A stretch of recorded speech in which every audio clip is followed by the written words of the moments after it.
मुख्यमंत्री योगी आदित्यनाथ ने देश में 25 जून 1975 को तत्कालीन कांग्रेस सरकार द्वारा लगाए गए आपातकाल इमरजेंसी के 50वें वर्ष में मंगलवार को योगी राज बाबा गंभीरनाथ प्रेक्षागृह में भाजपा की जिला व महानगर इकाई की तरफ से आयोजित काला दिवस विषयक संगोष्ठी और लोकतंत्र रक्षक सेनानी सम्मान में भाग लिया।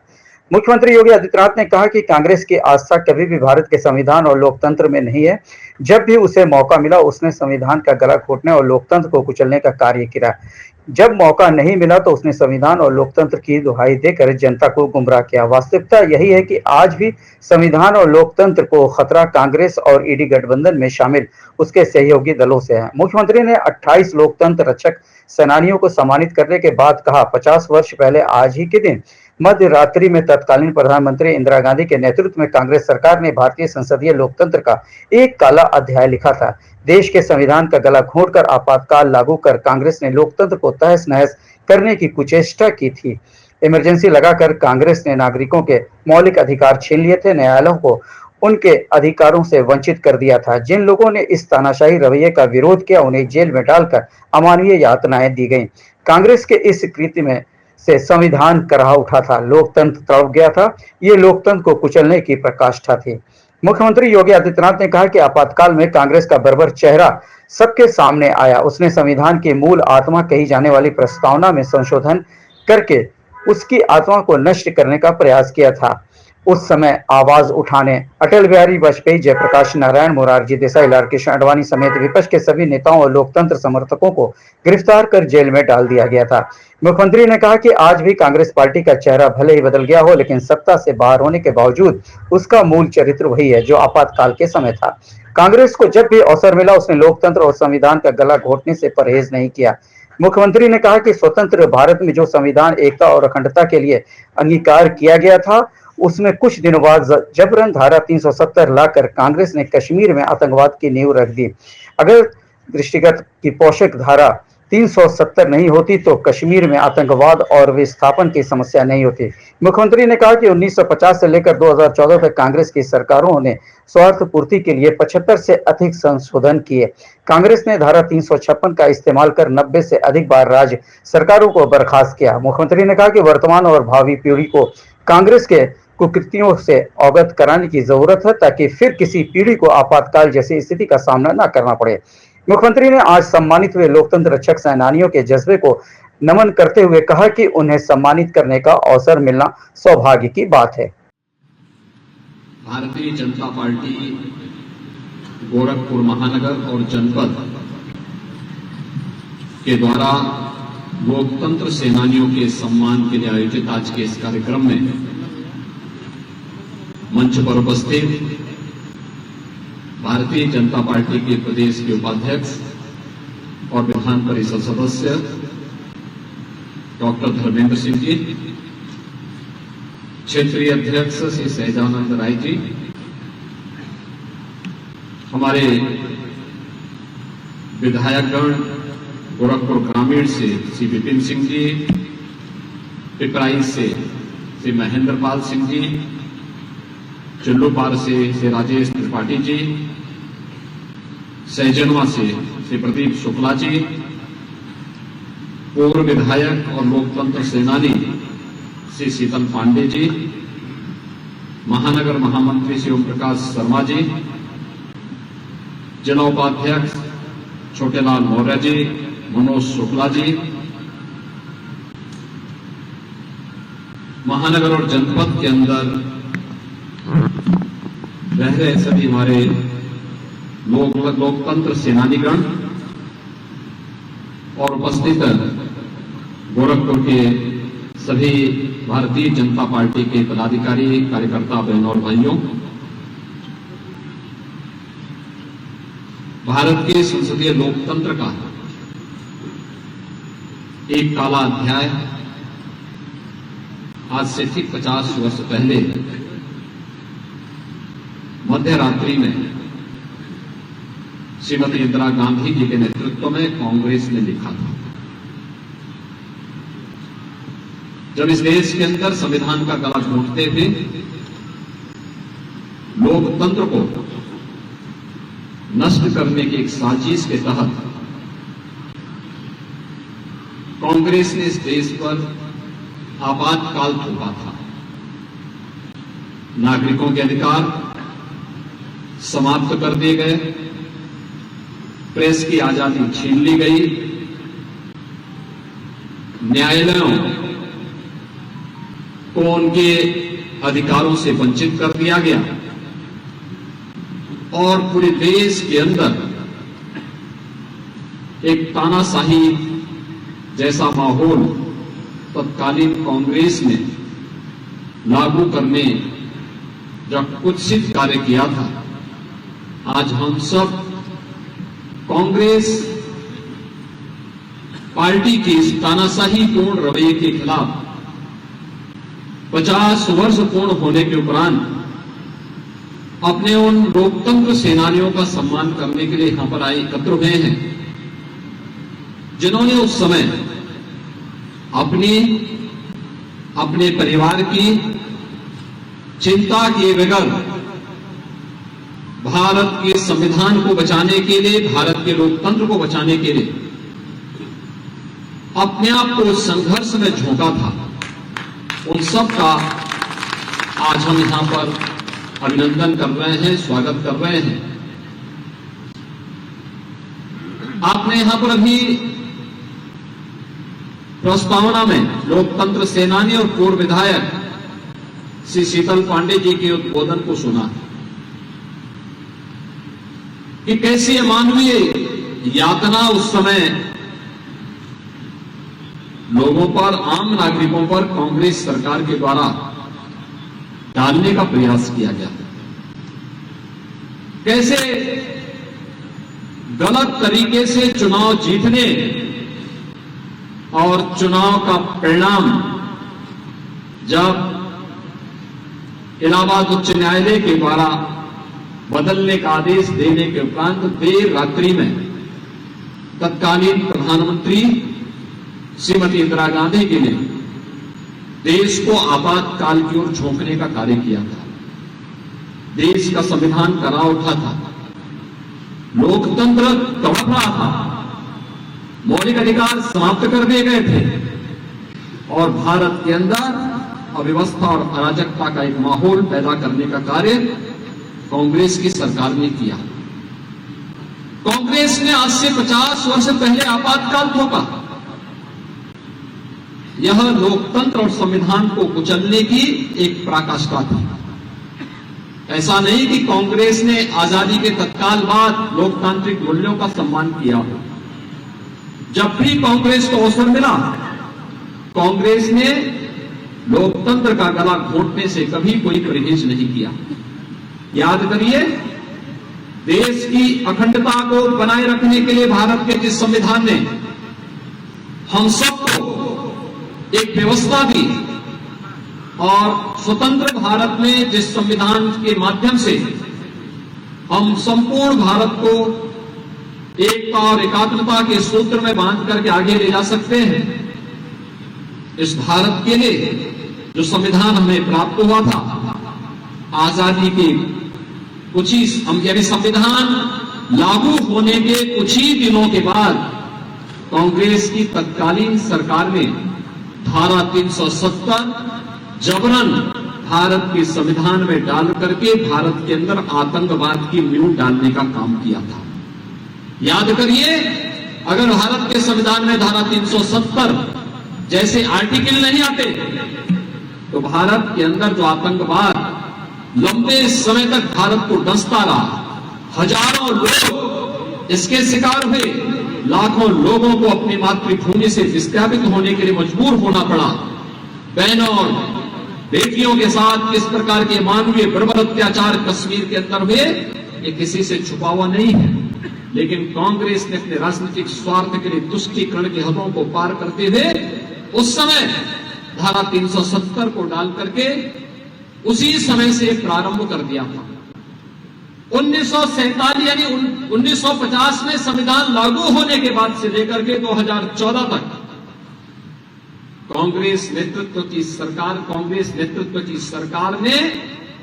देश के संविधान में एक बार नहीं, दो बार नहीं,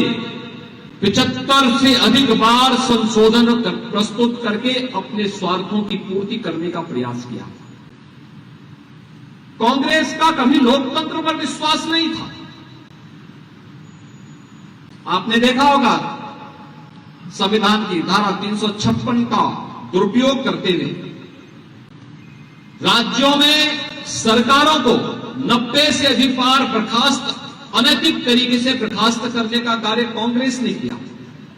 और लगातार देश के अंदर व्यवस्था और अराजकता का माहौल पैदा करके अस्थिरता की ओर देश को धकेलने का काम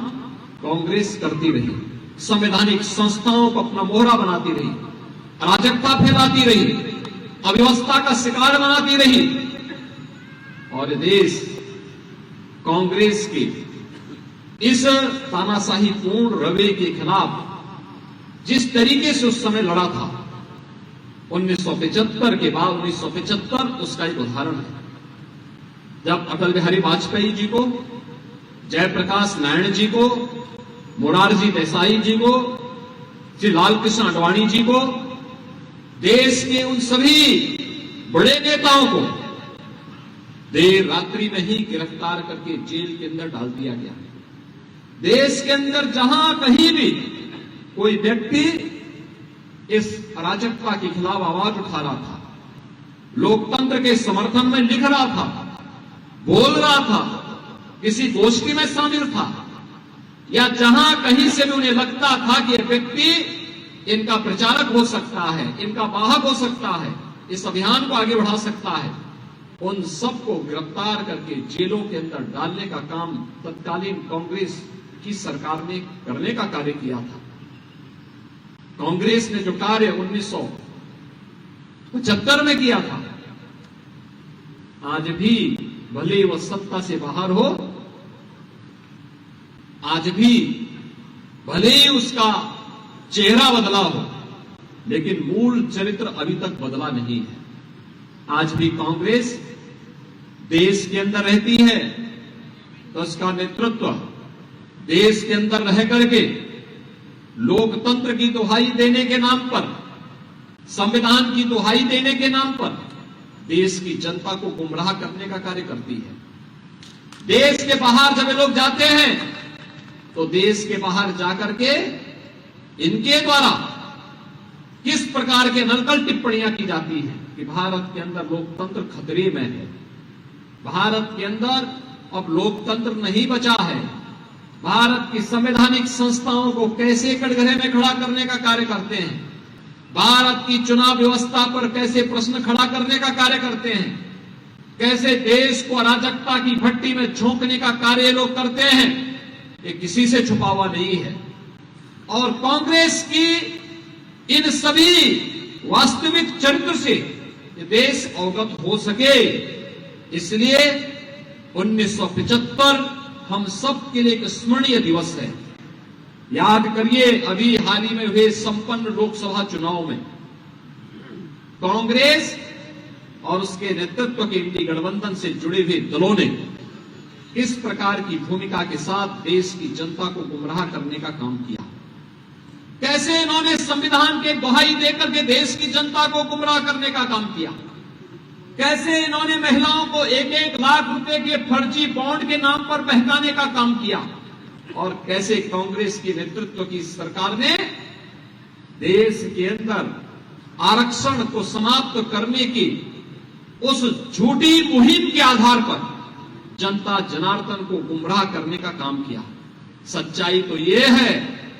कि कांग्रेस को जब भी अवसर मिला उन्हें अनुसूचित जाति, जनजाति और पिछड़ी जाति के आरक्षण को समाप्त करने की उसने हर संभव प्रयास किया। अगर कांग्रेस का नेतृत्व ईमानदार होता तो अलीगढ़ मुस्लिम विश्वविद्यालय में उसने अनुसूचित जाति, जनजाति और पिछड़ी जाति के नौजवानों को प्रवेश में और नौकरी में आरक्षण क्यों नहीं दिया? क्यों वहां पर आरक्षण के अधिकार को समाप्त कर दिया गया? दिल्ली में जामिया मिलिया इस्लामिया में क्यों नहीं आरक्षण का अधिकार प्राप्त होता है? क्योंकि इनको कांग्रेस नेतृत्व ने विशेष अधिकार दे दिए। वे भारत के पैसे से पलते हैं, भारत के द्वारा अनुदान पर संचालित होते हैं, लेकिन उन विश्वविद्यालयों में आरक्षण का लाभ अनुसूचित जाति, जनजाति और पिछड़ी जाति के नौजवानों को नहीं मिल पाता है। यह कांग्रेस की साजिश है जो वह आरक्षण को समाप्त करने के नाम पर देश की जनता को गुमराह करने का काम करती रही है। और मुझे तो आश्चर्य होता है उन दलों पर जिनके नेतृत्वकर्ताओं या उनके पूर्वजों ने कभी कांग्रेस की इस तानाशाही रवैये के खिलाफ आपातकाल के अंदर लंबे समय तक जेल की यातना को सहने का कार्य किया था। वे लोग जिस नाम पर राजनीति करते रहे हैं और आज भी जिन नामों पर इस आंदोलन करते हैं, जिन नामों पर वे आज राजनीति करते हैं, वे नाम जब भी इन राजनीतिक दलों के कृत्यों को देखते होंगे, वे महानुभाव, वे महापुरुष जहां कहीं से भी इनके कृत्यों को देखते होंगे, उन्हें खून के आंसू पीने के लिए मजबूर होना होगा कि ये लोग मेरे नाम पर राजनीति तो करते हैं, लेकिन उसी कांग्रेस की गोदी में बैठ करके भारत के लोकतंत्र को कमजोर करने का ये कार्य कर रहे हैं। ये अवश्य उनकी आत्मा कहती होगी, जिस कांग्रेस ने देश के संविधान का गला घोंटने का कार्य किया था, जिस कांग्रेस ने भारत के लोकतंत्र को कमजोर करने का काम किया था, भारत के लोकतंत्र को पूरी तरह तहस-नहस करने का काम किया था, और कांग्रेस लगातार यह कार्य करती रही। आज इंडी गठबंधन के नाम पर इन्होंने देश के साथ इतना बड़ा धोखा किया है, बंधुओं, यह किसी से छुपा हुआ नहीं है। और इसीलिए आज जब हम यहां पर अपने लोकतंत्र सेनानियों का सम्मान करने के लिए आए हैं, हम सबको इस बारे में अवश्य विचार करना होगा कि किन मूल्यों की स्थापना के लिए 1975 में इन लोकतंत्र सेनानियों को अपनी जवानी को तत्कालीन सरकार की अराजकता का शिकार होने के लिए झोंकना पड़ा था। ये लोग चाहते, ये लोग भी कांग्रेस के सामने समर्पण कर सकते थे। इन्होंने समर्पण का नहीं, बल्कि इन्होंने संघर्ष का रास्ता चुना। इन्होंने उस समय कांग्रेस के सामने झुकने की बजाय कांग्रेस के नेतृत्व के सामने अड़ने का काम किया, क्योंकि इनके लिए देश का संविधान सर्वोपरि था, इनके लिए देश का लोकतंत्र सर्वोपरि था, इनके लिए भारत सर्वोपरि था। और भारत के मूल्यों की स्थापना के लिए, जिन मूल्यों के लिए देश के स्वतंत्रता संग्राम सेनानियों ने आजादी की लड़ाई लड़ी थी, भारत को स्वाधीन करने, मौलिक अधिकारों को बहाल करने, इन सभी संविधान की आत्मा को पुनर्स्थापना करने के लिए जो कार्य उस समय तत्कालीन सरकार ने किया था, कांग्रेस ने, याद करिए, भारत के संविधान की प्रस्तावना उसकी आत्मा कही जाती है, इन्होंने आत्मा को भी नहीं बख्शा। भारत के संविधान में 1975 की रात्रि में 2 शब्द नए जोड़े गए, समाजवादी और धर्मनिरपेक्ष शब्द। ये सेकुलर शब्द, ये उसी समय जोड़ने का काम किया था। भारत के मूल संविधान में ये शब्द कहीं नहीं है, लेकिन कांग्रेस ने अपने स्वार्थ के लिए, भारत को अपमानित करने के लिए, भारतीयता को अपमानित करने के लिए, भारत को किस रूप में लांछित करने का कार्य करके भारत की आत्मा पर ही प्रहार करने का काम किया था, यह आज किसी से छुपा हुआ नहीं है। और आज इसलिए मित्रों, जब हम यहां पर उपस्थित हुए हैं, इन सभी लोकतंत्र सेनानियों को देख करके मुझे बहुत प्रसन्नता है। देख करके आज भी इनके अंदर वह जज्बा मुझे देखने को मिला, और मैंने देखा कि किस रूप में ये लोग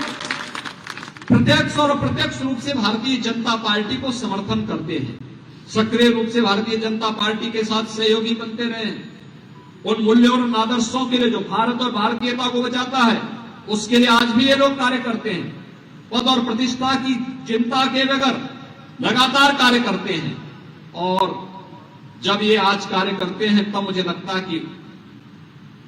25 जून 1975 को या उसके उपरांत जो लोकतंत्र सेनानी बंधु हुए थे, जिन्हें कांग्रेस की तत्कालीन तानाशाही सरकार ने गिरफ्तार करने का काम किया था, ये वही लोकतंत्र सेनानी हैं जो आज भी बिना किसी लोभ के, बिना किसी लालच के, बिना रुके, बिना झुके, बिना टिके अपने उस मिशन को आगे बढ़ाने का कार्य अपनी सामर्थ्य के अनुसार करने का कार्य कर रहे हैं। पूर्वांचल का पहला NBA मान्यता प्राप्त संस्थान KIPM GIDA Gorakhpur quality education और बेस्ट प्लेसमेंट के लिए राष्ट्रीय और अंतर्राष्ट्रीय पुरस्कारों से सम्मानित। Admissions open in BTech, MTech, Polytechnic, D Pharma, B Pharma, M Pharma, BBA, BCA, MBA और MCA. Contact KIPM Gida Gorakhpur